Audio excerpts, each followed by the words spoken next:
The money that went in and went out of it should be investigated to actually get the evidence that you need. Also, why this is actually believable for me, there was money laundering charges, everybody knows. From nowhere, no more money laundering charges. There was. From nowhere, it disappeared. Why? That made sense to me. That was why I said, okay, this is what it is. So thank you very much, sir. Dear colleagues, we will be listening to members of the Nigerian Correctional Services. When we must have listened to all these people, this thing will start making sense to you people. His own is clear. If you have watched the video, he is not the person speaking in the video or in the audio. So it's the allegations we had in the audio. That is what we are investigating. He has tendered it, if I'm correct. He has tendered it and we have accepted it. It is our duty to investigate to the letter of these allegations. Even we will involve even the network providers. I can assure you that we will get to the root. The issue of whether he was detained in the medium or maximum, we are also going to listen to these people here today. So let us not rush some of these things. If we have any other person who wants to ask questions to him, so that let him take his questions, we can bring the next people to this place. And so that we don't misunderstand ourselves outside the precincts of Parliament. The essence, I moved the motion first and foremost. My name is Dr. Patrick Umo. I moved that motion for this investigation to be carried out. Now, the investigative hearing is premised on the fact that there are two principal institutions created by acts of Parliament. The first is the Economic and Financial Crimes Commission, and the second is the Nigerian Correctional Service. And as an institution of Parliament, we have a duty to protect the image of our country. And it is just not enough. It is not just enough for us to fold our arms and watch either the veracity of what is said or the propaganda against our institutions. And so it is this kind of investigative hearing that will expose the veracity, the correctness or otherwise of what is on ground. As a parliament, we are not here because of Bobrisk or very dark man. We are here because two principal institutions of the Federal Republic of Nigeria are affected, and that is the EFCC and the Correctional Service. And again, this is not to prejudice whatever investigations we are going to do. This is also to send a signal to the media community, because we are in very rough times, that mere statements made against institutions such as the EFCC or the Nigerian Correctional Service can bring down the country. Whatever this means, this is the point to go with. If we allow mere propaganda to thrive without having this kind of investigative hearing, then we're in trouble in our country. And so this is why we have this investigative hearing. It is not about it is not about very dark man or Bobrisk. We are not interested in your private affairs. And again, like I said, not to prejudice whatever investigations we are carrying out. My learned friend knows, and many other lawyers who are here know, that he who assets, the onus is on him to prove. So that is the weight of the evidence. If when you assert, you must prove, because you are the one who has brought this to the fore. That's one. And then two, my learned friend also knows that a prosecution in regular court cases can amend charges, can drop charges. In fact, that is why it is in law allowed for even the Attorney General to enter an early prosecution. So that's the law. So we are not there yet, but that's why I said I don't want to say this to prejudice anything. But then be that as it may, gentlemen, please, I am protected by the chairman. Be that as it may, you have evidence to tender. You should have the confidence of Parliament. Most of us who are here, listen, most of us who are here because we are representing the conscience, the collective conscience of Nigerians. And for most of us to spend time to sit down and participate in this hearing, we are interested in this country. Now, when you tender documents in part, you are not helping this investigation. But if you tender your documents properly and in full, we will mark them accordingly and then take the other parties or the other witnesses we will call accordingly, and it will help us in our investigation. If you tender in part, your lawyer knows you are not helping this investigation, and then you have no discretion as far as tendering of documents is concerned. Counsel, please, I'm talking. You don't confuse it. You don't have discretion whatsoever before Parliament to pick and choose what documents to tender. We will foreclose you if you cannot tender all your documents and move to call the next witness. Thank you very much. All right, sir, you see the reason why I refused to tender everything I had. You heard what the woman said. Bobrisk have said that it is AI. They have sold you 1 billion. And all that. You understand? They're already calling it AI. Now, the good part I have proves that it's not AI. You see the point? I know why I did that. You understand? Because if she is concluding, like she was sounding as if she's Bobrisk's lawyer, saying Bobrisk have said it's AI, he sold you 1 billion. Do you understand? So this is why I would not tender it.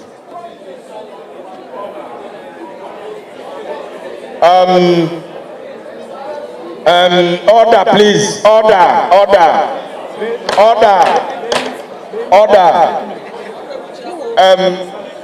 Dear colleagues, I think, okay, let us take the last speaker on this so that we can go to the next thing.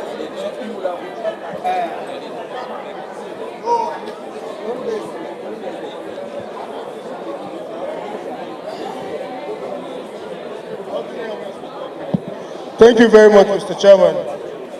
My name is Kabir Tukura, and I represent Suru, Fakai, Donko, Sagu, and Sakaba Federal Constituency institutions. I would want to call on Very Dark Man.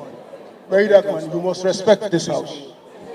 And to respect this House, you must not ridicule or make a caricature of any of its members. And I want you to withdraw the statement on addressing Honorable Kafilat Ogbara, how she speaks and all of that. It is very disrespectful, and that is not good. And you should withdraw that statement. That on the side. Mr. Chairman, a lot of speakers have spoken, and that this investigation is not about Very Dark Man or Bobrisk. That's true. In as much as you cannot take them out of it because they are the principal actors. What I want us to understand principally is there was an allegation, and that allegation stemmed from that phone recording. So whatever we do here, if we don't listen to that recording, I think we are leaving the crux of the matter. So I urge us to allow the media to play that recording for us to listen to, and then from there we take on what we need to do. I so move, Mr. Chairman.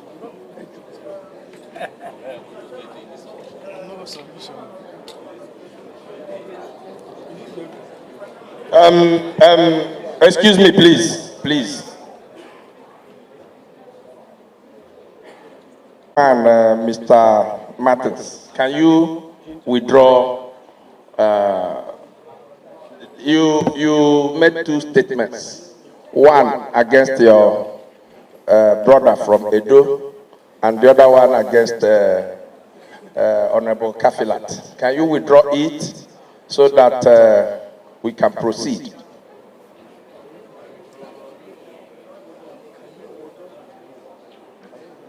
Can you put on your microphone?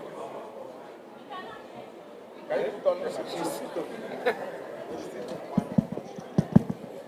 I withdraw the statements made to our elder statesman from Edo State. I'm very sorry, sir. And Mama, I'm also very, very sorry, and I withdraw it. Thank you very much. The audio. I think I posted that audio on our platforms. And I posted that audio day before yesterday to allow members to listen to it, so that I don't think there is a different audio he has. And he has submitted it. Hello? A different audio, but there is more to the audio. So I gave you What I actually brought here, I'm not sure if I brought the complete one, but what I have here is what you have heard. It's actually an 11 minutes, over 11 minutes audio, where I broke it down and posted the half, and then there's another one. So, but, yes, but it portrays the same thing, but at least it's a better proof. It's wait here, wait here. It's wait here. Okay, can we allow him to go and sit down? Please go and sit down.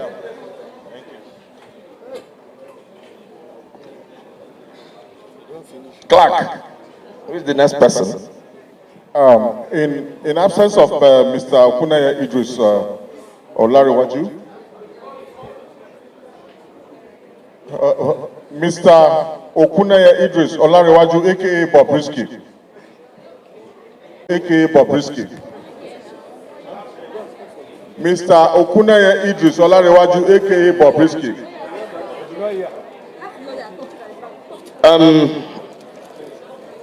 Dear colleagues, I don't think it's in the culture of this parliament to have legal representations in issues like this. So we are not going to accept legal representation. Like I said before, when we get to every stage, we address it. This is the time now for us to address the issue of the absence of Mr. Idris. Yeah. Is it? Okay, legal counsel, can you tell us why he is not here?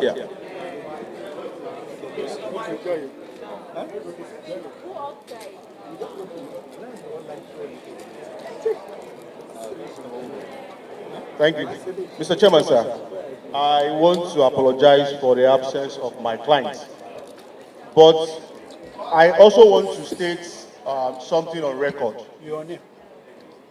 The institution of this panel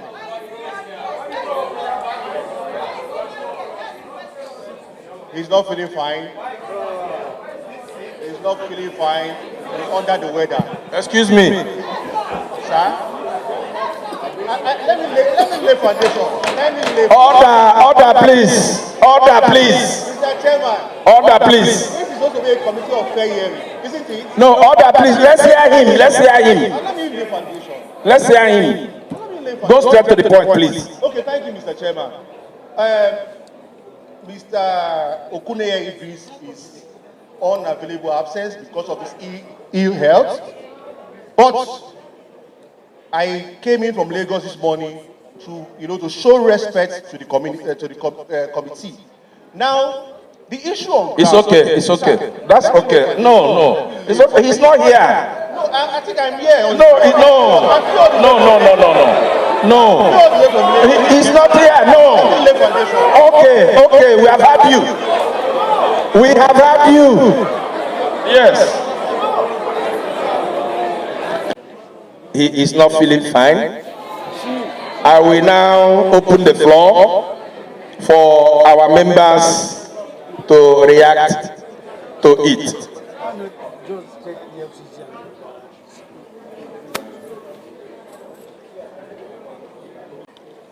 And I represent the good people of Okwa East and West Federal Constituency in Abia State. Mr. Chairman, the attorney that has come to represent Bobrisk has just told us that he is not here because he's indisposed, correct? He said he's not feeling well, not so. Do you have any letter from the doctor or medical report so that you shouldn't have said it? For you to have come here and given all that kind of excuse, you should have been accompanied with a medical report to say that he's so unwell that he cannot be here. So please, when next we invite him, we hope he will be well by that time. Thank you. My name is Honorable Engineer Dominic Ifeanyi. I know that our letter was addressed specifically to Bobrisk, The council, can you give us a letter from here? Because anybody can come here and claim that it's council. Is there any letter you have here to confirm to us that you're actually representing him? The authority letter you have from him. Thank you.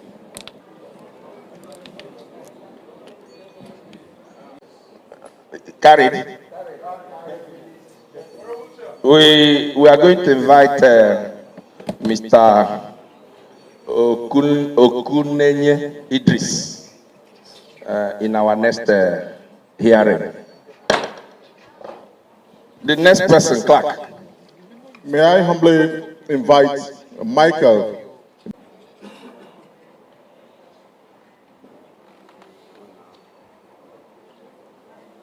Mr. Chairman. Hello. Mr. Chairman, honorable members of the House, the distinguished Controller General of Corrections, Chairman EFCC, very senior colleagues, distinguished ladies and gentlemen, good evening. My name is Michael Benson Anogwa, Deputy Controller of Corrections and the officer in charge, Medium Security Custodial Facility in Kirikiri, Lagos. I stand here to defend that Idris Okuneye Olanrewaju was interred into the Nigerian Correctional Facility Medium Security Custodial Center in Lagos on the 12th of April with a valid warrant and a transfer order from Ikoyi Medium Security Custodial Facility. The warrant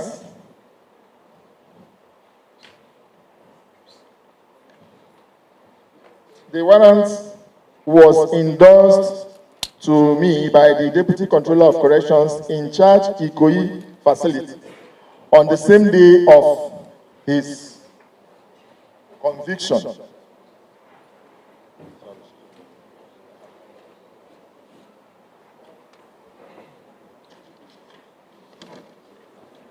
This is the warrant, and I believe strongly is attached to the documents that we have submitted to the committee.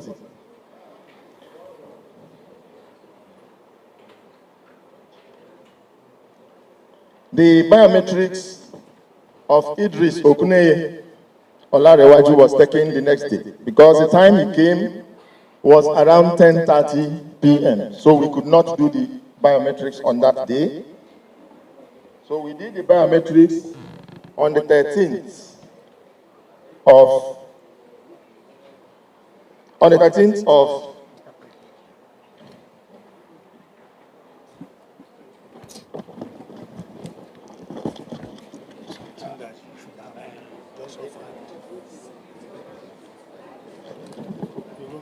hello, sorry. On the 13th of April 2024, I want to get the biometric picture, please. You don't need to. You have submitted the document. It's there already. I don't know where it is. Where is that? Yes. You should just go ahead.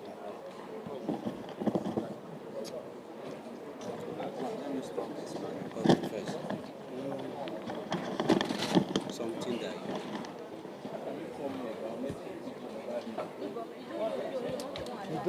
give me the biometrics. This is the biometrics picture of capturing of Idris Okuneye Olanrewaju on admission on the 13th of April 2024 at Medium Security Custodial Center in Lagos.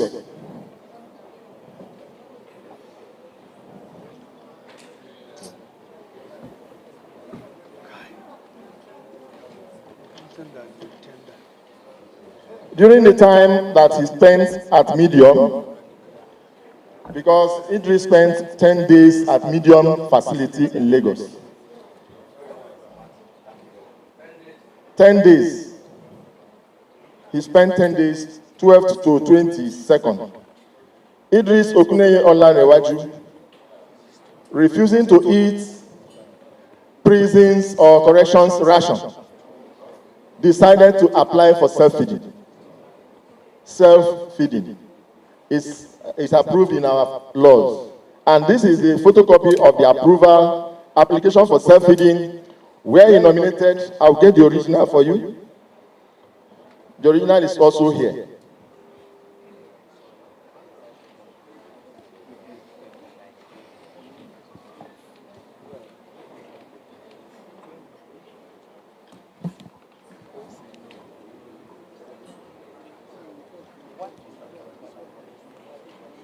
So you can order food from the best restaurant. So the application for self-feeding was approved.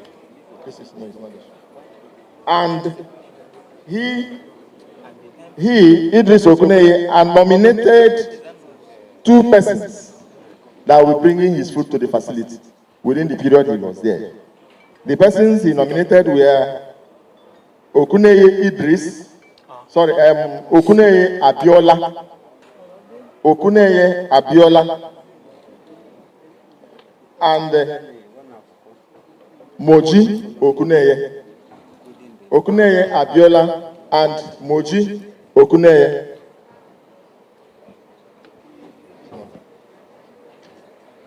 Then his health screening was done.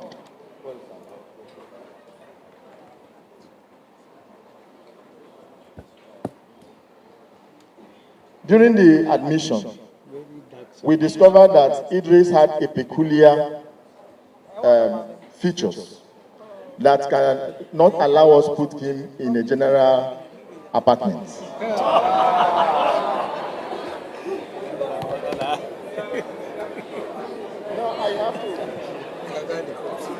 What are the peculiar features?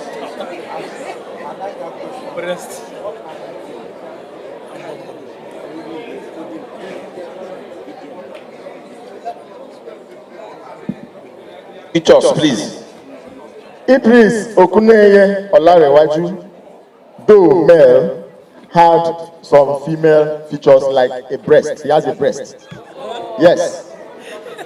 This is the original of the medical examination done by the facility's medical practitioner, a qualified doctor, Dr. Ifeoma Opalopa. In this, the admission board had to enter into a meeting to discuss on the best practices and the best way to manage him. Then we arrived at the conclusion that we have to put him in a protective custody, which we did. And he spent his time at Medium, the 10 days, in our P Ward Room 2. P Ward Room 2 of the facility. And alone in that particular room. Why we did that is that because we have to abide by the international best practices and according to our laws. If you look at the Correction Act, Chapter 2A, 21A, you find out that we have to abide by the international human rights as approved by United Nations. And because of the United Nations Act, that Chapter 2(1)A of the Corrections Act, and also Chapter 13 of the Corrections Act, 1A, I to V. 1A, I to V. Is section 13, 1A, I to V, where we have to look at certain features of an inmate before we use a particular management style. Corrections management is not done on social media. It's not done on the pages of the newspaper. It is a professional job done by well-trained officers for corrections management. And everybody, notwithstanding that our laws maybe have not actually recognized the issue of someone being a transgender, but we have to protect him. His rights are sacrosanct. His rights is important for us to protect. And that is why we don't have to, if we throw him into a general cell, before the next morning they'll bring out a dead body. Because there are a lot of people there who are convicted and are standing trial for rape and even sodomy. So we cannot allow that.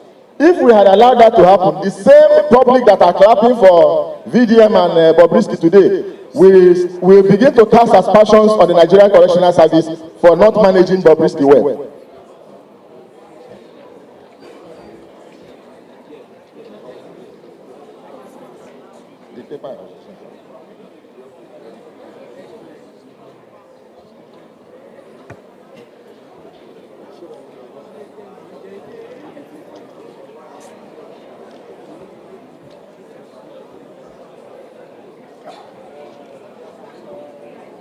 Let me use it.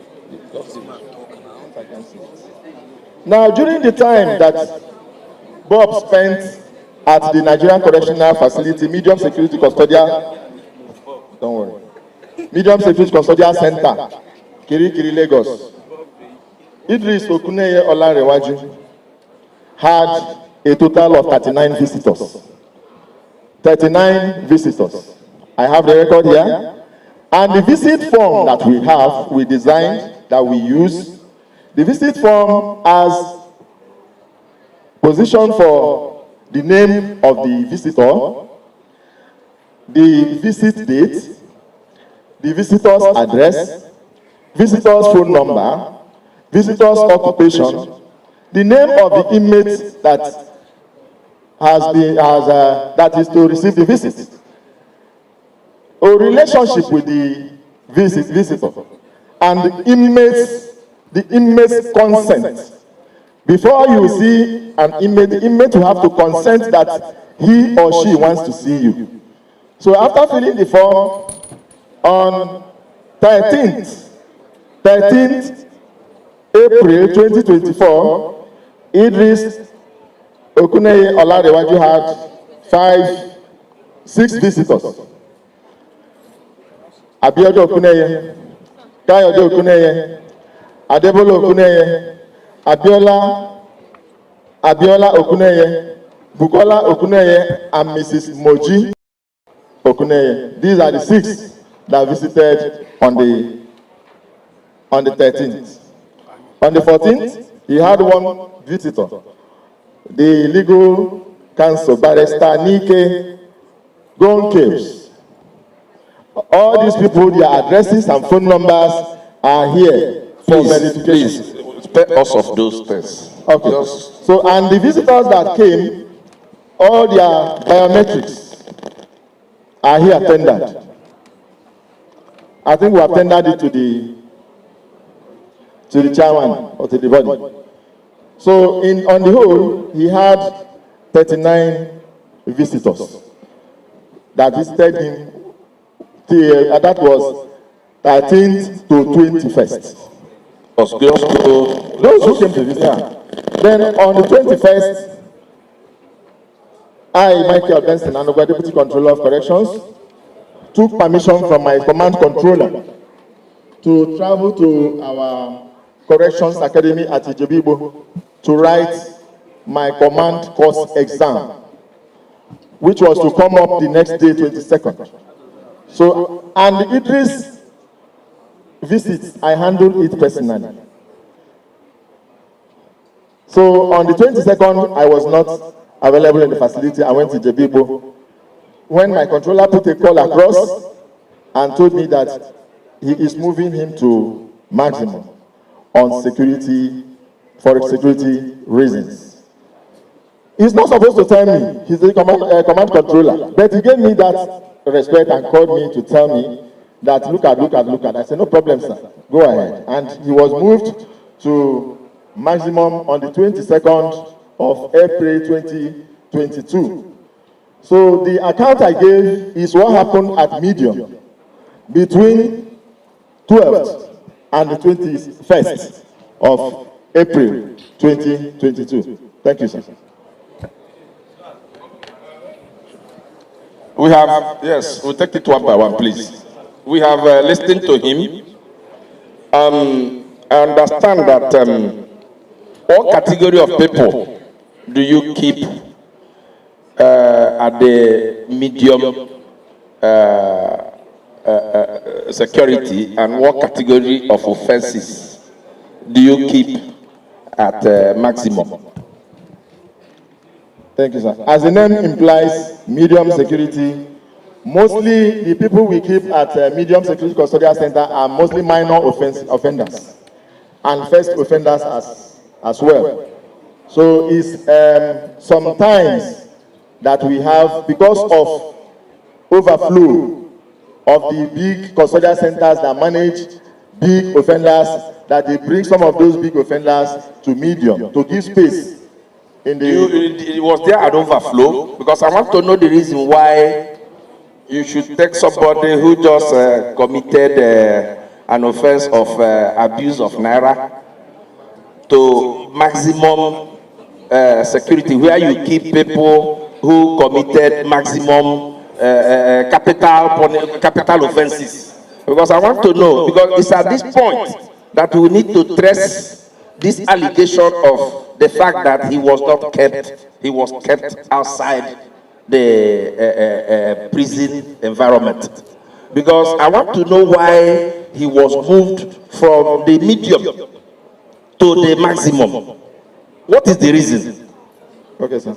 The reason is, one, there was social media hype because Idris' friends and some family members donated chairs, 21 plastic chairs, to the visit area environment that doesn't have, they have inconvenient chairs. Chairs were not enough. So when they come to visit sometimes, when they come to visit sometimes, they discover that there is lack of chairs. So they went and donated chairs and wrote the name of Idris Okuneye Olarewaju as the donor. Then the next minute it went viral on social media, sensing that this may cause security breach. The controller took action. Who moved him? Who moved him? I was not present, but let me say, I was not present, but let me tell you. Excuse me, are you trying to say that up till now, even when you came back, you don't know who moved him? No, I said my command controller. Order, please, order. They should, people need to understand our hierarchy. We have a hierarchy. Yeah. We have a controller general. That's what I'm saying. Who moved him? The state command controller is in charge of the whole of Lagos State. He can move into any facility. If he sees, is it the state controller that moved him? Yes, he's the state controller, sir. Good. I hope you have cameras around the premises, CCTV, around the premises of the prisons, the correctional facility. Sir, medium,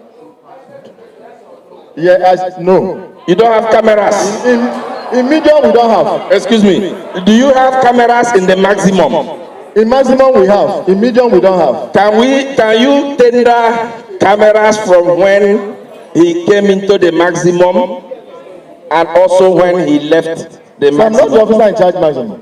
No, the question is a general question because they are listening. Because we want your leadership to give us a footage of the CCTV of when Bobrisk came into the maximum and when he left the maximum. Secondly, like we have tendered the visitors row book. Yes, sir. How they visited him in the medium. We also want to have the visitors, I hope you came with it, how he was visited, visitors register, how he was visited when he was in the maximum. Sir, with all due respect, the officer in charge maximum is here. I think he can. Yeah, he's coming aboard. Yes. So I'm done. Okay, let's start. The Bobrisk as a high-profile inmate, not so. The question I want to ask you, you have told us here Sorry, sir. You asked me a question, but you answered it. No, I'm not done. I'm not done. Okay. Please, I still have the floor. You told us that Bobrisk has a very special feature, not so, Yes, that sir. he developed a breast. Or he has breast, not so. And hips as well. And hips, Yes. no problem. So did you, when you were entering his details, was he classified as a woman? Yes or no?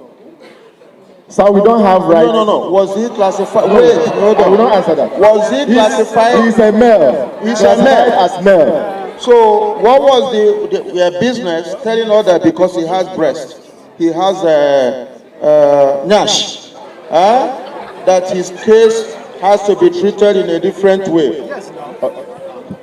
That's number 2 question. Number 3 question. Let me finish, please. Number 3 question. He also did say, he did mention to us that they were bringing his food from outside. Correct? He was not eating the prison food, not so. If you are in town, yes. This food was coming from us. Okay. Is it allowed by law? Yes, sir. What if they had poisoned the food and he dies in your custody? No, sir. What would have happened? We have our rules. Okay. Thank you very much. That's all I have for now. The controller had to intervene. The No, donation sir. was made by My question is the donation was made. Sir, hold on, please. Is it yes or no? Is it the tradition that an inmate in custody can make donations while they are in custody? No. All right. So then going to my other question. If you look at Pages, sir, do you have it? Okay, Mr. Chairman, I have requested for 2 documents.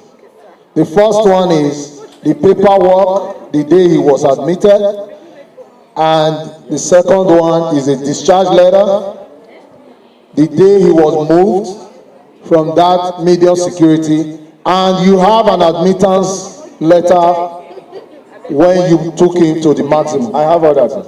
Okay, Mr. Chairman, I'm requesting for that as well. And officer, Sir. now, don't you think the donation of those chairs would have influenced the movement of Mr. Okuneye from medium to maximum? That was what influenced it, sir. No, don't you think that would have influenced? Because when we talk about corruption, yes, that an inmate donating to the correctional facility. Now, I asked before, you said no, it's not a tradition, but yet you received it and you accepted it. Sir, I want to tell you, And you wrote, hold on, sir. The chairs even came with his name imprinted on them, correct? I was not the one that received it, sir. I told you that I traveled. Sir, you are representing your institution. Yes, but I will tell you. Sir, are you representing your institution? You are old, sir. Be careful. I know. So if you are old, be careful what you say. You remember that I said I went for exam on the 21st. After 21st visit, it was there that I was told that these chairs came and it cost. Sir, are you speaking on your personal capacity or you are speaking on behalf of your institution?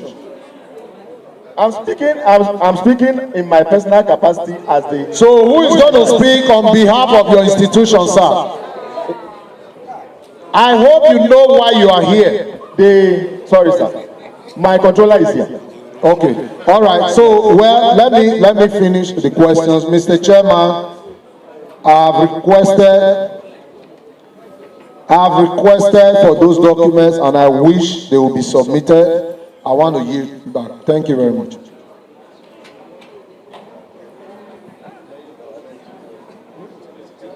From a facility to another facility, issues from the state controller, the command controller. He will give his authorization in writing. And when you receive the authorization, you write your own transfer letter to the next facility where the inmate is going. There is 2 forms that we complete that will accompany the letter, Forms 5 and Forms 5A. Those 2 forms you send it to state controller to sign it. When the state controller signs that Form 5 and 5A, you come to your facility and keep the Form 5 as the evidence of the movement and use the Form 5A and your letter to carry the inmate to the next facility. When you get to the next facility, there's what we call body receipt. Body receipt will be issued to you by the records officer in that facility to accept that they received this particular inmate. All those documents are submitted themselves.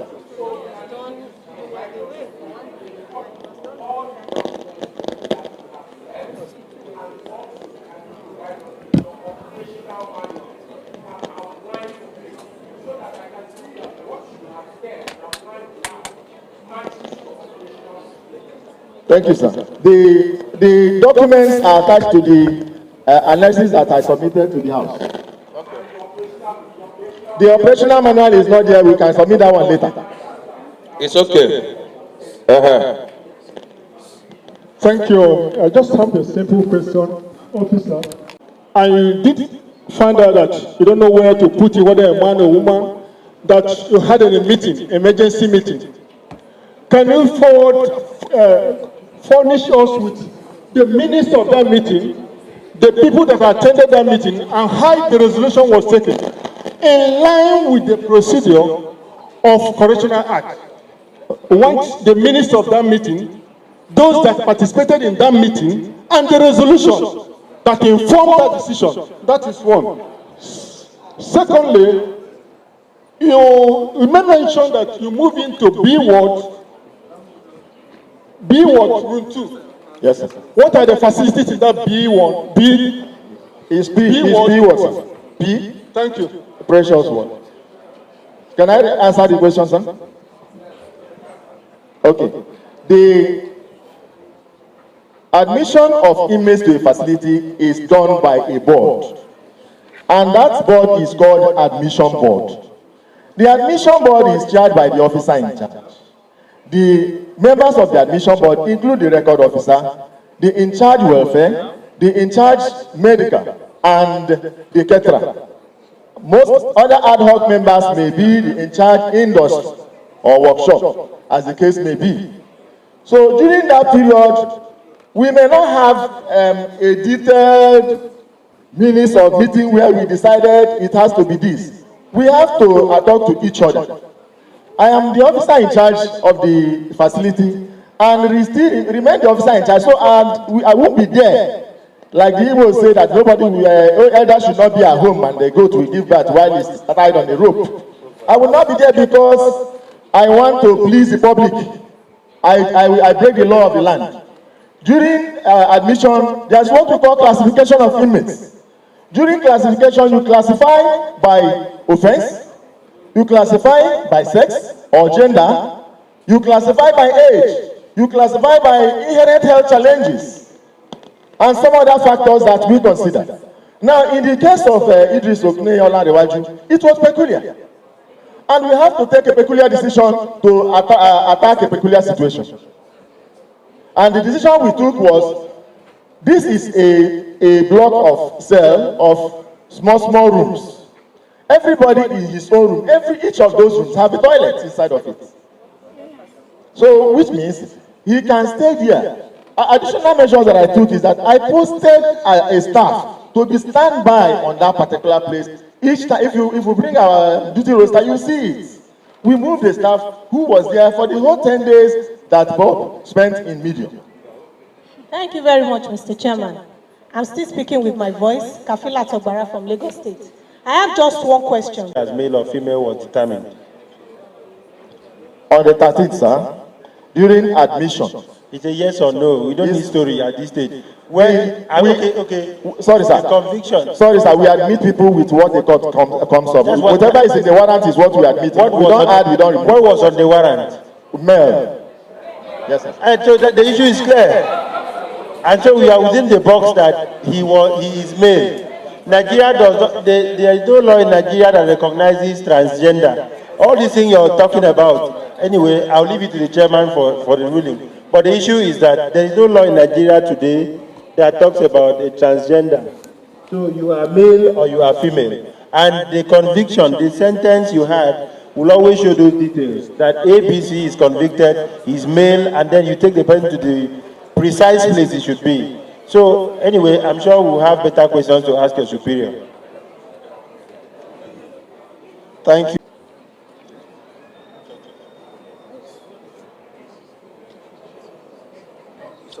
Mr. Chairman, I'm yielding him the microphone, sir.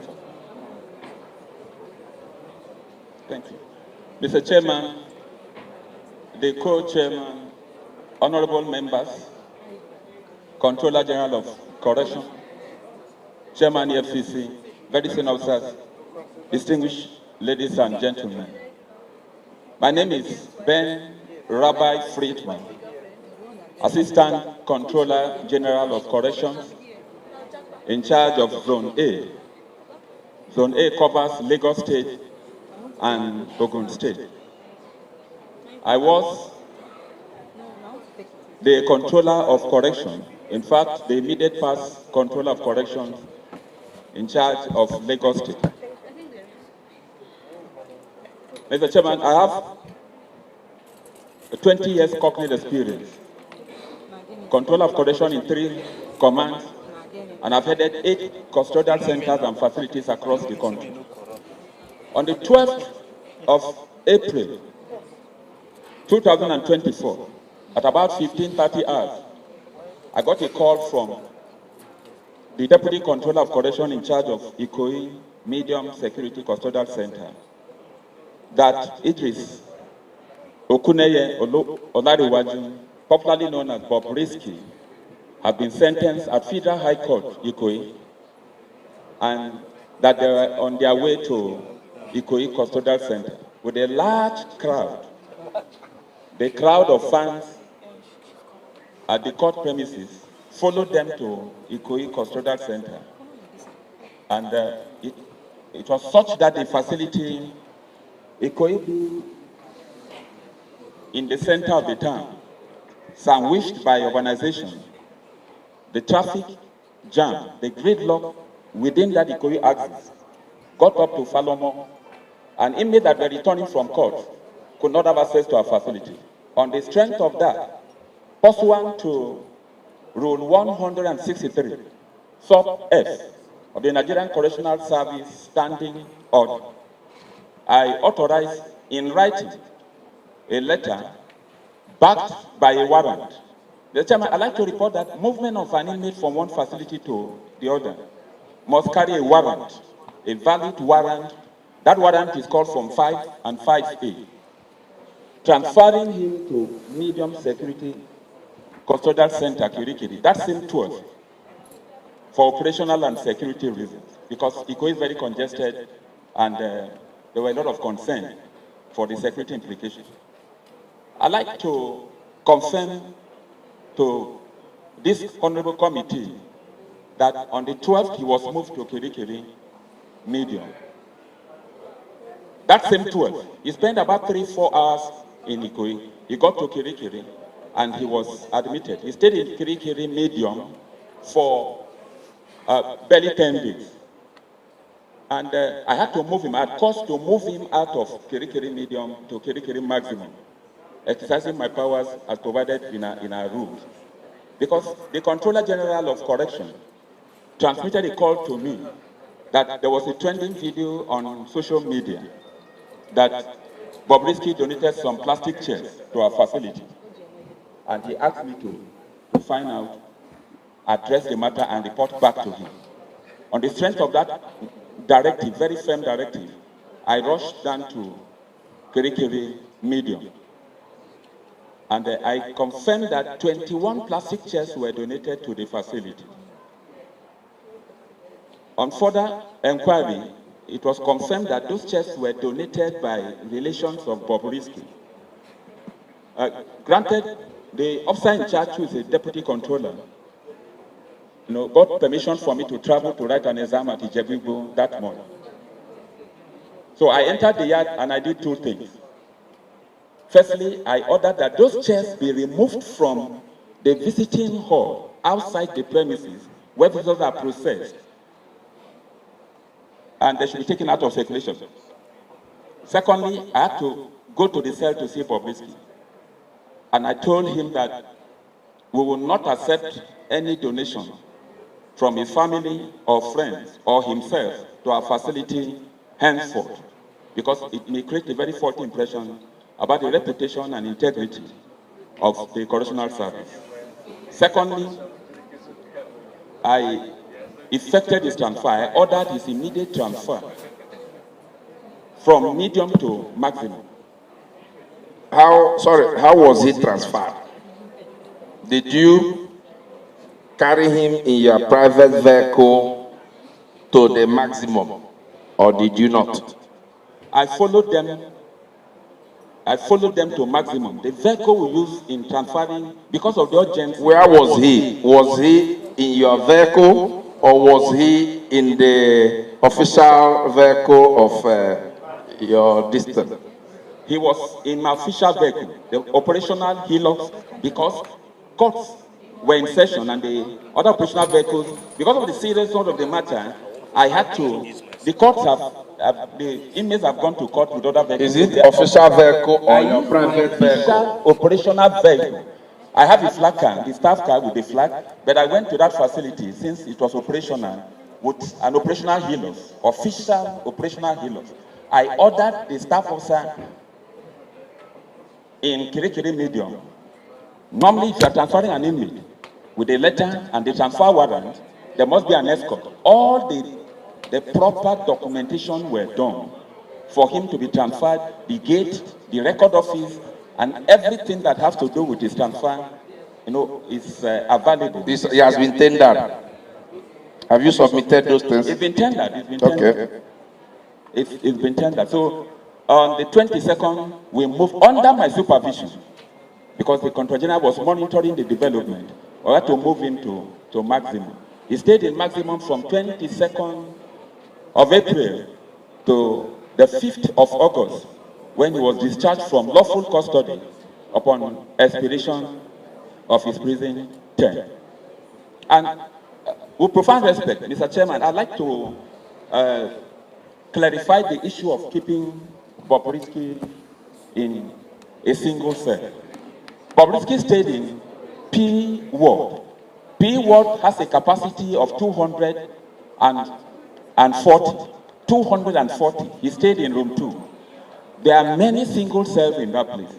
And it's the standard practice in the correctional service to classify it.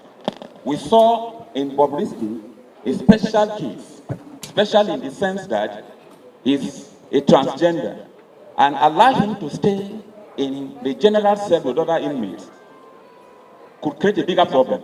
Firstly, he could be bullied, he could be violated, and it would be a major problem for us. And it's important to tell this committee that Bobrisk was not the only person staying in single cell. There are many inmates staying in single cell. We have a very important case we manage again. The same week Bobrisk came to Kirikiri Medium, we admitted, I have the warrant here, we admitted another inmate from a certain part of the country, a trailer driver, and he is a hermaphrodite. Our men in Kirikiri Medium were very dutiful and professional, and they were able to search, and they detected that he's a hermaphrodite. He had the male organ and he had the female organ. That inmate stayed in Kirikiri Medium from April to September.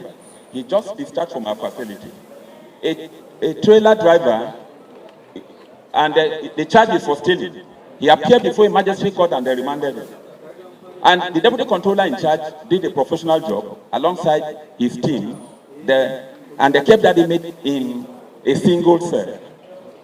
We kept the inmate in a single cell, because if we don't do that, there is classification of inmates in every facility. And the inmate is, the same inmate could not, an indigent inmate, he could not get a lawyer.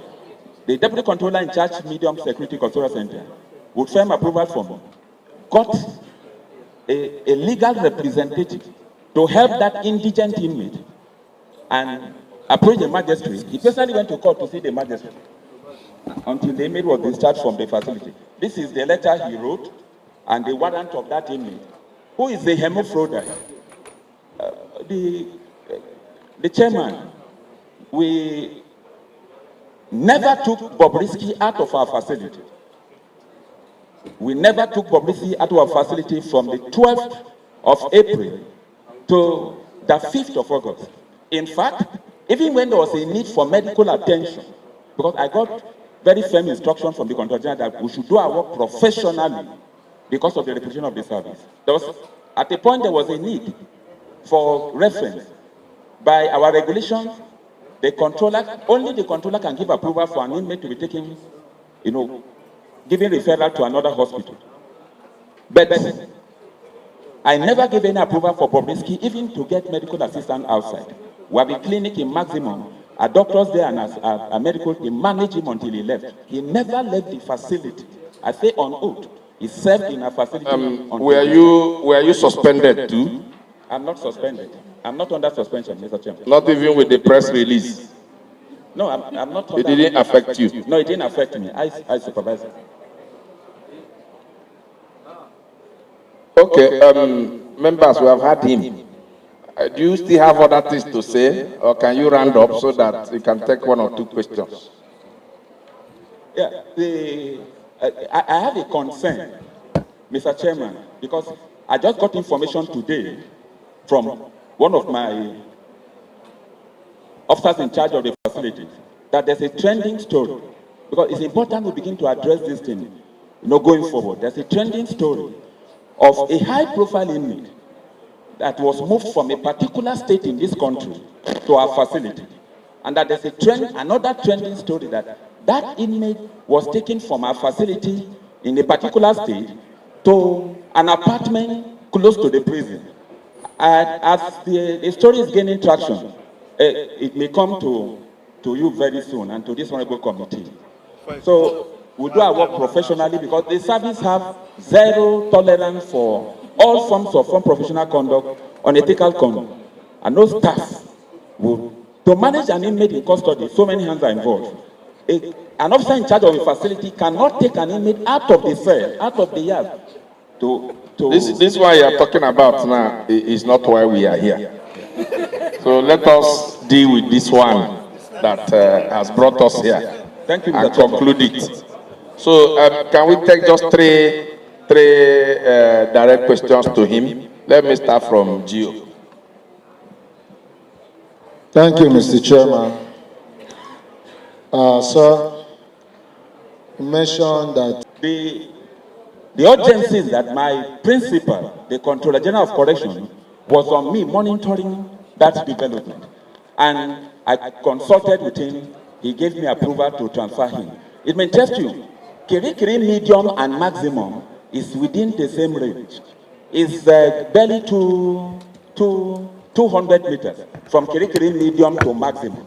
So the officer in charge was not on ground. He traveled with my express permission, and I was the command controller then. And once now I'm an Sir, the urgency. The other officer says for security reasons. You came, you said the urgency. Can you explain to this honorable committee? Define this urgency for us. The urgency, with respect, Mr. Chair, the urgency is that there's a trending story on social media that have attracted the attention of the Controller General. And he has asked me to address that matter. So I had to effect the transfer, and the staff from the trending, okay. So the trending story was about the chairs. The trending story was about the chairs that were donated. That were donated by his relations or friends who came the previous day, and the chairs in the visitors' room were not enough. Okay. So now, whenever an officer on duty has to go for another course, is there nobody that usually takes over from him? Like an assistant? No, there is. There's no vacuum. So in this case, why did it have to be you to come in and move Bobrisk with your official operational vehicle? It has to be me because I got directives from my Controller General. And in your own assessment, sir, you are an officer. yes. Was there a particular threat at that moment that would have led to the breakdown of law and order, or people coming in to break into your facility? Because you have still not defined the urgency for us. We want to know, because your vehicles moved other inmates to court. You had to rush down there. On your way to that facility, did you meet some group of people trying to vandalize your facility? Because we are trying to understand this urgency, sir. No, just go ahead, sir. You want to tell us? Yes. Yes. Okay. The provision of a standing order allows the controller, rule 163F, allows the controller to move any inmate for security and administrative reasons. In this circumstance, the Controller General called me. I got the information about those chairs. Okay, let's move to another question. So when you came, those chairs that were donated, were they moved out of the facility immediately, or those chairs were still there? They were moved immediately. First, I told you I took two actions, two equally important actions. Firstly, I went in company of my PRO and some deputy controllers. I ordered that those chairs be removed from the visiting hall because it was becoming an embarrassment to the service. Were they donated to the orphans, or you have kept them somewhere to be used on a separate day? No, I didn't donate them to. I didn't donate them to the orphan. I asked them to remove. I gave the instruction and they complied. To the best of my knowledge, those chairs were moved out of the facility.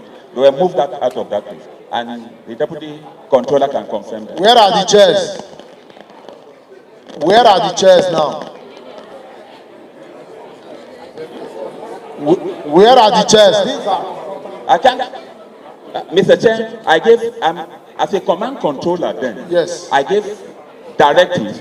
And when you gave instruction for those chairs to be moved, to who? They moved out those chairs because when I entered, they moved the chairs out of the facility. To where? Well, those chairs were an embarrassment to us. Yeah, to where? Did you have them to just throw them under the bridge? I asked them to move those chairs. I didn't confiscate to collect. So you have not found out if they are still in your facility? I asked them to take those chairs out of the facility. So will you be surprised if I show you pictures now that those chairs are still in your facilities? I'll be surprised. You'll be surprised? I'll be surprised. So check, we will leave that. Chairman, I yield back. I'm from Abia State. Controller, I just have one question. Assistant Controller. Yes, sir. You said that Bobrisk is a hermaphrodite. You said it.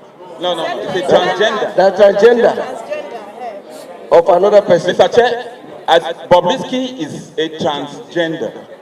The next, we had another inmate we admitted. That the second inmate is the hermaphrodite, and I have his warrant with me. Okay, thank you. David Agada, member representing Ojuobi Federal Constituency. I'm from Benue State. Assistant Controller General, first I really want to appreciate the light you've thrown to the whole scenario, but I want to also put something straight here. We have a constitution that backed us as a nation. The 1999 Constitution as amended. Some of these, your findings, whether transgender or whatever other case, is not recognized by our Constitution. These are your special discovery in the area of your field that you are managing professionally. I want this to be laid to rest before it to be, attached to all of us seated here today. That is, by the way, we've come on oversight to those correctional facilities. And personally, I can attest to it. Even while we are speaking here, some will be thinking maybe the medium, Kirikiri prison, and the maximum is something that have distance. It's just a stone throw. We walked there. We walked from the medium down to the maximum, to the women, from female, we went to the maximum. It's just something workable. It's not something very far away. And we saw some of these cells by ourselves. The only thing I was keen about, that I was listening carefully for me to hear, is if this Mr. Okune was actually taken off the facilities totally. But you have cleared it. So I needed to say this so some of our colleagues could understand that we were there. And I saw it for myself. I've seen something different, I will say. We saw some high-profile people, high-profile convicted inmates there. We requested for them. We saw them. These were some of the inmates. They told us that they are not in custody. But we saw them. I won't mention their name for obvious reasons. And then some of these things that are being said are also of high security intel. It's because we are following the directive of Mr. Chairman. Some of these things will have been better in an executive section so that we can hit them one after the other. But be as it may, there are some other issues really to be looked into. You see, we have one of the officers that came on board. A question was thrown to him. Are you suspended or you are not suspended? The question was not well answered. These are some things that you yourself, as someone who is heading that region, should clarify as well. So we want to know, was there disciplinary measures put in place as a result of this trending issue we are investigating now? Is something that can come from a preview before even the Controller General could now make an attestment to it. So we need you to clarify that, what you are doing regarding this video. The other aspect, I will hold on until the EFCC people comes on board. But so far so good, you have clarified some of the issues. But on that aspect, we need you to clear it as one of the... shown that the 10 days is spent in the medium security facility had a history of visitors. Can you also prove that when he was taken to the maximum security... Thank you. The suspension of the two deputy controllers. I can confirm that there's a press release from our board suspending 4 officers, including the 2 that are heading Kirikiri medium and maximum. But as I speak now, they are yet to be served with a formal official letter about the suspension. That's why they are still in full uniform.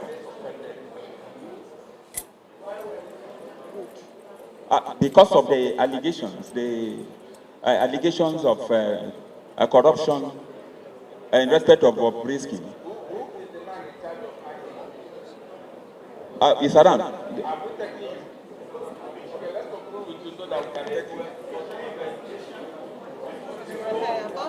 I'm superior to. This is a deputy controller.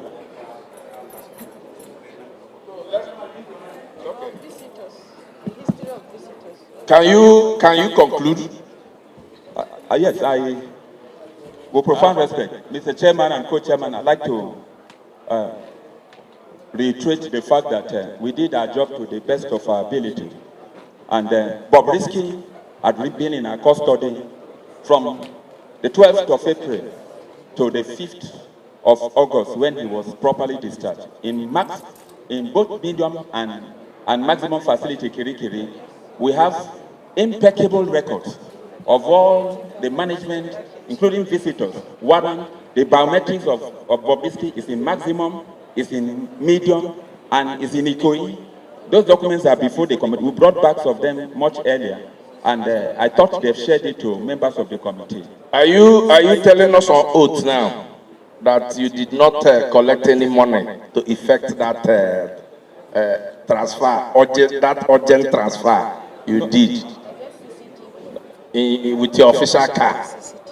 Mr. Chairman, we've because for logistic challenge, I'd like to inform this honorable committee, I've had cause severally to use my official operational car for court duties. At times, I detailed the vehicle from Ikoyi when I was controller, from Alagbon Close to go to Ikoyi to assist them because of the challenge of acute shortage of vehicles.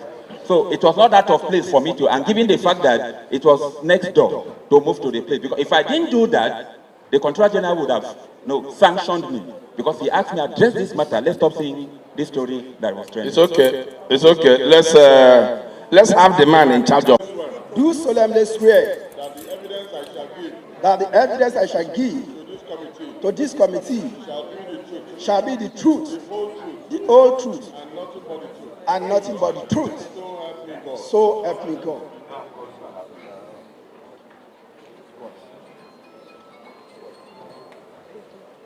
Please, you have 10 minutes. Honorable Chairman, all protocol duly observed. I, DCC Sikiru Kamaru Adekunle, took over the Maximum Custodial Center on the 9th of June 2024 on transfer from male prison Ondo Shegede. I'm not the one that received Bobrisk Idris Okuneye on transfer from medium. It was received by a retired DCC whom I took over from, though he's alive. And I managed Idris Okuneye under my watch from the 9th of June till 5th of August, when I discharged him accordingly. The discharge warrant, the discharge certificate is here, submitted. The original warrant is here, submitted as well. And I took pay to gather all the receipt parts right away from the month of April, May, June, and July, because the record was intact. All these documents were submitted, sir.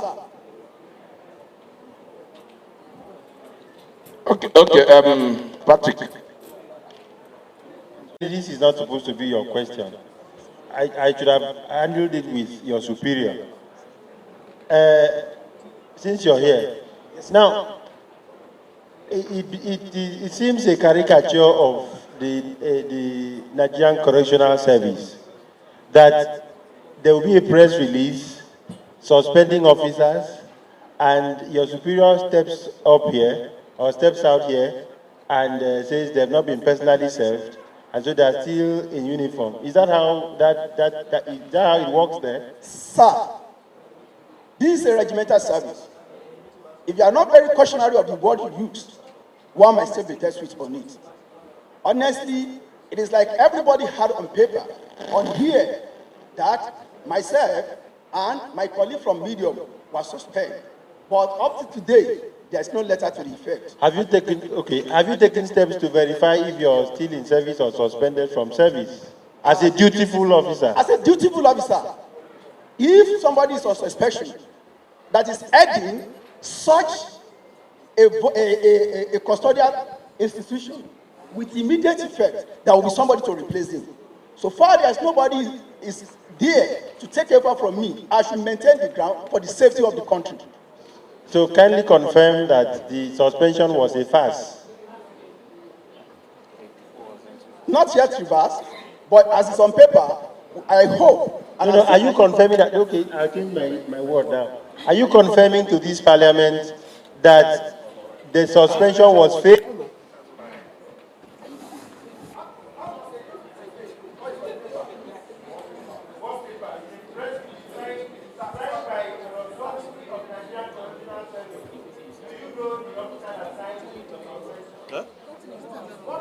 Okay, no, I didn't touch it. People were passing.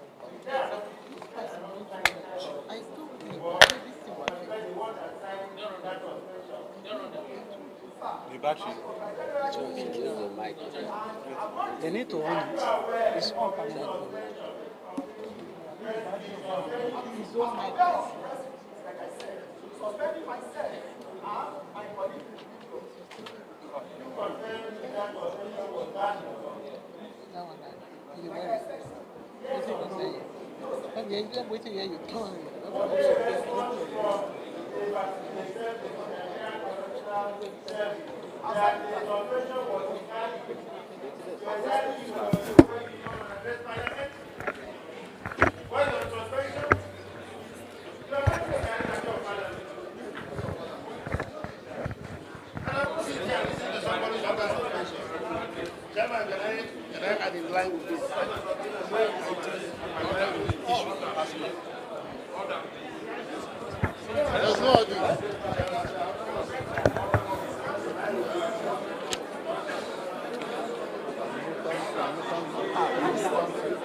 For final last order. Huh? The mic is not working.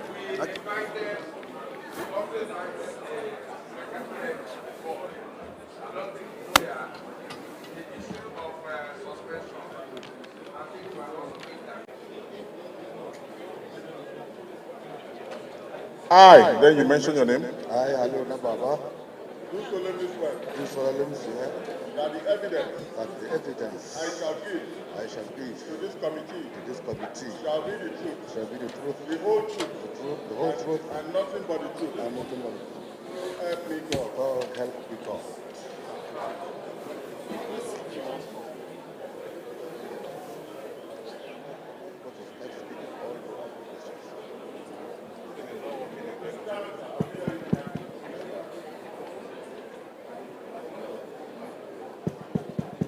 So,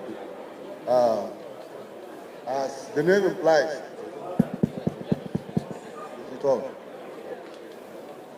as the name implies, my name is Haliru Baba, MFR MNI. As the name implies, my name is Haliru Baba, MFR MNI, the Controller General of Nigeria Correctional Service.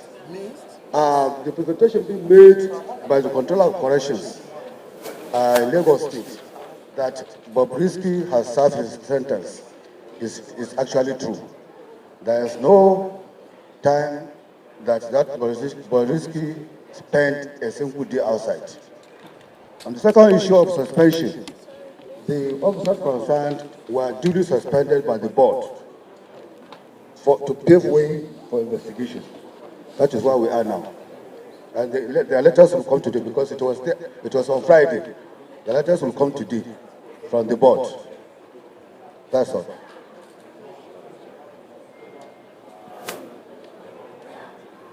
The prosecutor is here.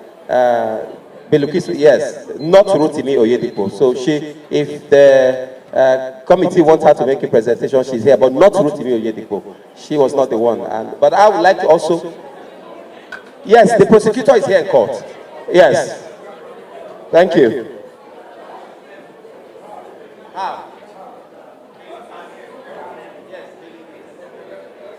Becky, please come.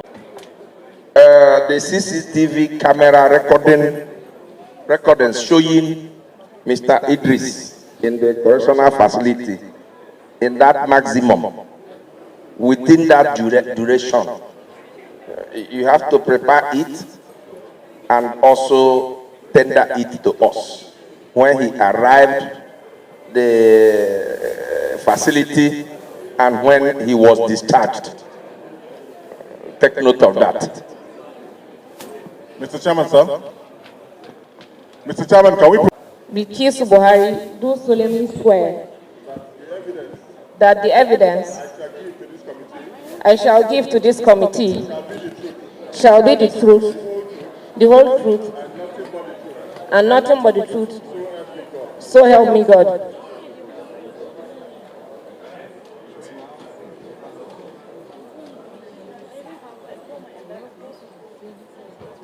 Honorable Chairman, sir, and honorable members of the committee, standing on all existing protocol. Sir, the Special Duty Legal of the Lagos Directorate received the case file of Idris Okuneye, aka Bobrisk, on the 4th of April, 2024. After receipt of the case file, my team sat down to come up with a case plan and proceed with the case. That in the course of carrying out the commission, in a bid to curb the mutilation and naira abuse, set up a special task force to look into this offense. And Bobrisk was apprehended in the course of that. Sir, in the case file, the statement of the ex-convict confessed inter alia that Bob Express is not registered with SCUMO, that is Special Control Unit Against Money Laundering, because I'm not aware of it. Ignorance of the law is not an excuse, which informed our decision to charge him for not rendering returns contrary to the Money Laundering Act, Section 6(1), and punishable under Section 19 of the same Act. However, on the 5th of April 2024, we moved a motion for the Honorable Court to hear the matter because it was a vacation matter, and we were granted leave to proceed with trial.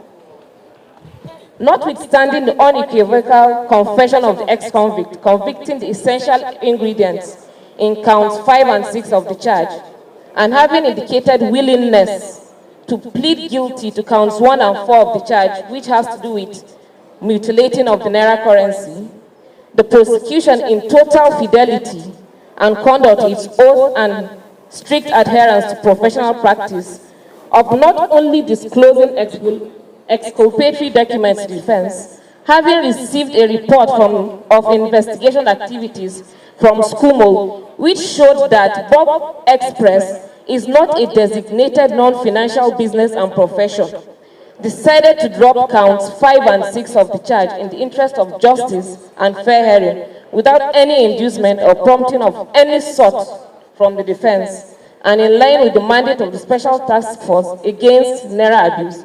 We attached the response from SCUMO. We also attached the charge showing counts 1 to 6. There was no amendment of charge. The dropping of counts 5 and 6 was done in court because the ex-convict elected to plead guilty to counts 1 and 4, which had to do with naira abuse. In any event, counts 5 and 6, which had to do with not rendering returns to SCUMO, showed that it was not the Bob Express which he used to trade, is not a designated non-financial business and profession. That's what informed our decision to drop counts 5 and 6 in court. An amendment of charges is not alien to practice, particularly sections 216 of ACJA 2015. It is also noteworthy that the alteration made by the prosecution did not contravene any provision of the extant policies of the Commission and its standard operating procedures. We have amended charges severally in court when the need arises. That steps taken by the prosecution in this proceeding, dropping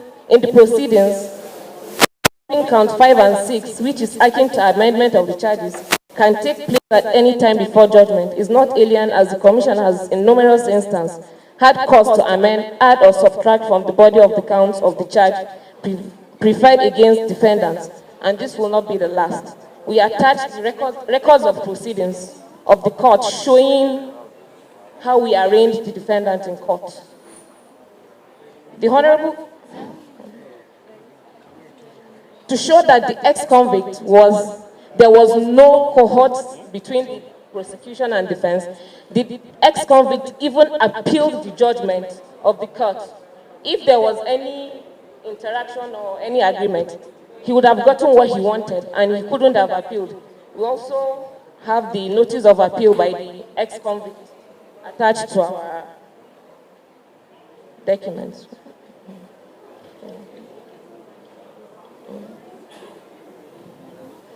We also attached a copy of the charge, the record of proceedings, and the memo setting up the special task force that investigated the case of the ex-convict.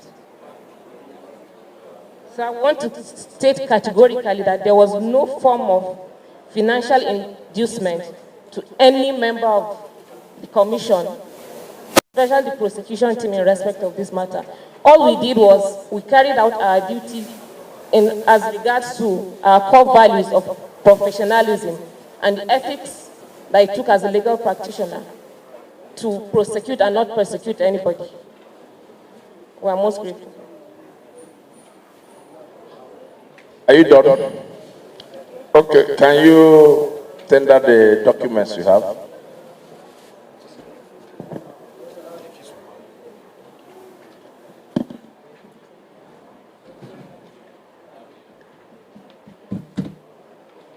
Okay, dear colleagues, do you have anybody who wants to ask? The 2 count charges.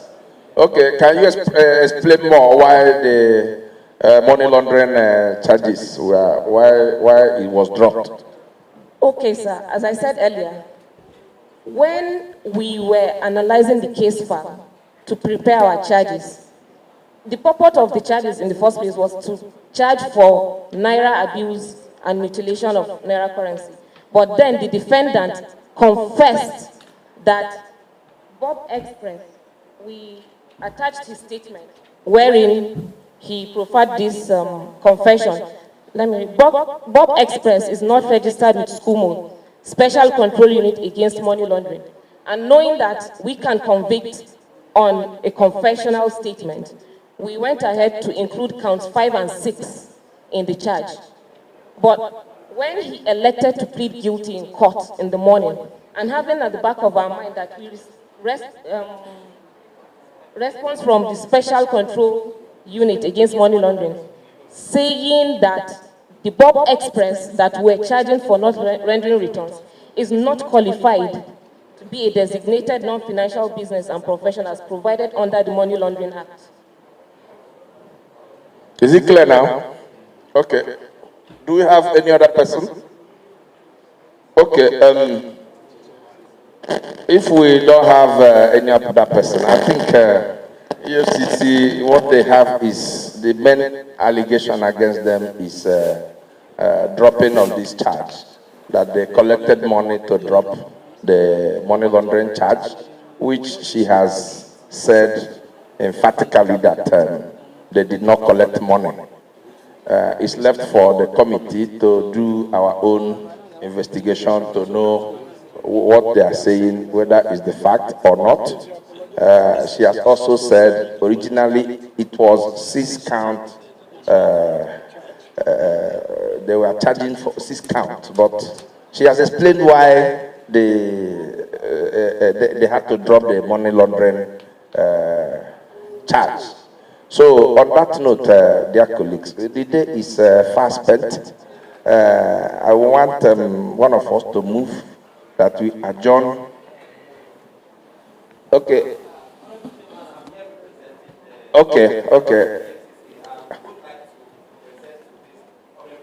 And the co-chair of the Joint Committee for the investigation of this disturbing allegation of corruption against the EFCC and other government agencies. I stand here today. My name is Michael Nzekwe, the Chief of Staff to the Executive Chairman. I stand to represent him. He sends in his sincere apologies for not being here due to the exigencies of duty that came calling, though he would have wished to be here. The letter of investigation into this very deep and disturbing allegation, we would like to just make this presentation on behalf of the Executive Chairman very quickly. Our attention was drawn to the viral video published by one Martins, Vincent Ute, aka Very Dark Man VDM, wherein Idris Olarowaju, Okeneya, aka Bobrisk, and ex-convicts alleged that the officials of the commission received the sum of 15 million naira to drop money laundering counts in charge FRON versus Okuneye Idris Olarowaju. In the same video, the publisher, the Very Dark Man, revealed that Bobrisk made this presentation to an undisclosed friend of his, whom he intended to receive a financial support from. Attached here is a copy of the charge we have marked as Enclosure 1. Given the gravity of the offense, which touches on our core value as a commission, it touches seriously on our core value, and we do not take kindly to the integrity of the commission, one of the best all over the world and in Africa, for our integrity to be touched. Given this value of integrity, courage, professionalism, and collaboration, the executive chairman promptly constituted a team to investigate the claim and equally issued a statement through his various social media accounts to that effect. While his investigation is still ongoing, the executive chairman received from this honorable house an invitation directing his appearance and the concerned officers of the commission before this honorable committee for an investigative hearing. Upon close scrutiny and analysis of that video that gave rise to this investigative hearing, the commission observed the following: that the published and widely circulated video contained a private conversation between the ex-convict and a yet-to-be-identified individual who, in an attempt to obtain monetary benefit, alleged the compromises and the compromise of the officers of the commission, the Nigerian Correctional Service, a private legal practitioner, Femi Falana, SAN, and a private and Fals, the bad guy. That in an attempt to induce and convince the yet-to-be-identified individual into parting with his money, the ex-convict alleged that the sum of 15 million naira was demanded by the officers of the commission to drop the count of money laundering counts in count 5 and 6 of the charge sheet, and that he could not transfer the said sum from his account because of the investigation, thereby inferring that the said account was frozen. That at the time he was demanding for this money and claimed his accounts were frozen or under investigation, the commission never, at no time in the course of investigation, placed the account of the ex-convict under post-no debit. His account was never frozen throughout the period of investigation. Whereas the ex-convict mentioned the names of his friends who raised various sums of money and credited same to the account of his brother, the names of the officers of the commission that allegedly collected a bribe were not disclosed by the ex-convicts. Also, the mode, the place, date and time of the delivery of the alleged bribe or to an account where it was paid was not disclosed by the ex-convicts. Arising from the above observation, the commission wishes to state categorically as follows: in view of the prevalent nature of the currency mutilation and abuse of the naira, which has been expressly criminalized by Section 21 of the CBN Act 2027, the commission, in a bid to curb the said offences and in the discharge of its statutory duty, set up a special task force via a memo by the executive chairman to all its directorates. Now, attached here with is also a copy of the said memo marked as Enclosure 2. As a result of the setting up of this special task force and the vigorous sensitization, investigation and prosecution, a number of convictions were secured, which has significantly stemmed this dangerous tide of abuse of the naira, to which all Nigerians are witness today. It was in the course of carrying out its mandate that the Special Task Force of the Commission Lagos Directorate received intelligence which revealed 4 different videos of gross abuse of the naira notes perpetrated by the ex-convict, which warranted his investigation and prosecution. That on the 3rd of April 2024, the ex-convict, while undergoing investigation, in his extrajudicial statement, confessed clearly inter alia Bob Express is not registered as SCUMO, Special Control Unit Against Money Laundering. I'm not aware. Hence the inclusion of count 5 and 6. Due to his own confession that Bob Express is not registered. So the prosecutors had to now include all of this and then did a further check on that. Now, in the body of the charge, this was included, wherein the defendant, now ex-convict, was alleged to have failed to submit to SCUMO a declaration of his activity, which is contrary to Section 6(1) of the Money Laundering Prevention and Prohibition Act 2022, and punishable under Section 19 of the same Act, in addition to the substantive offense of tampering with the Naira note as contained in count 4, for count 1 to 4. However, on the 5th of April 2024, notwithstanding the unequivocal confession of the ex-convict, admitting the essential ingredients in count 5 and 6 of the charge, and having indicated willingness to plead guilty to count 1 and 4 of the charge, the prosecution, in total fidelity and candor to his oath and strict adherence to professional practice of not disclosing documents to their defense, having received a report of the investigation and activities from SCUMO, which show that Bob Express is not a designated non-financial business and profession, decided to drop counts 5 and 6 of the charge in the interest of justice and fair hearing, without any inducement or prompting of any sort from the defense, and in line with the memorandum of the special, with the mandate of the Special Task Force Against Naira Abuse. We have this also attached here and marked as an Annexure 3. That the Honorable House is invited to note that alteration, amendment, addition of charges is known to law. Very known to law. Particularly Section 216 of the Administration of Criminal Justice Act 2015. It's also noteworthy to note that it is also noteworthy here to note that the alteration made by the prosecution did not contravene any provision of the extant policies of the Commission, nor a standard operating procedure. That the steps taken by the prosecution in proceeding to drop count 5 and 6, which is akin to amendment of the charges, can take place at any time before judgment is not alien, as the Commission has in numerous instances caused charges to be amended.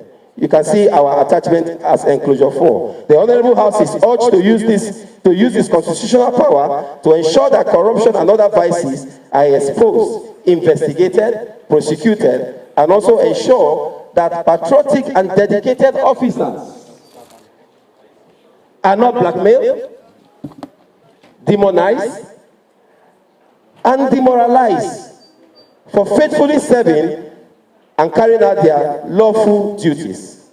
That the Commission has been consistent in its advocacy, calling on all public with credible information on any alleged act of corruption involving any of its staff to come forward with evidence. This, the public is urged to do responsibly. Short of the ex-convicts and other accusers openly naming the officers of the Commission to whom they allege gave the bribe of 15 million naira in order to induce and influence the dropping of count 5 and 6 of the charge bordering on money laundering, it is reasonable to infer that the ex-convict merely made up the story to convince the yet to be identified person he was speaking with in order to obtain financial favor under the pretense by dropping the name of the Commission. We wish to draw the attention of the Honorable House to the fact that the onus of proving this grievous allegation against officers of the Commission rests squarely on the accusers in this case.